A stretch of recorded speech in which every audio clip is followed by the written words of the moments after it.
Canada அரசு 2026ஆம் ஆண்டிலிருந்து சர்வதேச மாணவர்களுக்கு கல்வி அனுமதி வழங்கும் முறையை எளிதாக்கும் புதிய திட்டத்தை அறிவித்துள்ளது.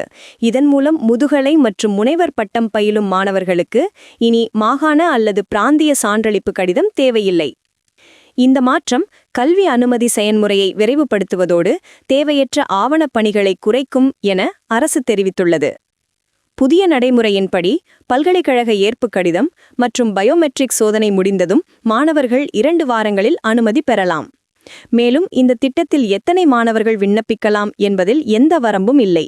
உலகின் எங்கிருந்தும் தகுதியுள்ள மாணவர்கள் இதில் பங்கேற்க முடியும்.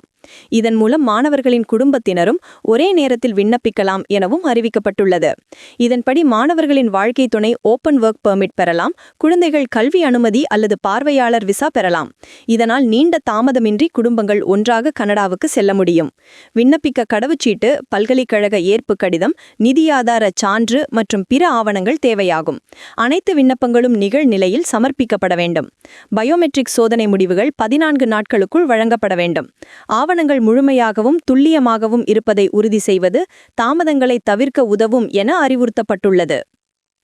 பட்டப்படிப்புக்கு பிறகு மாணவர்கள் கனடாவில் வேலை செய்ய போஸ்ட் கிராஜுவேஷன் ஒர்க் பெர்மிட்டுக்கு விண்ணப்பிக்கலாம். இது கனடாவில் வேலை அனுபவத்தை வழங்குவதோடு நிரந்தர குடியுரிமைக்கு விண்ணப்பிக்கவும் வழிவகுக்கும்.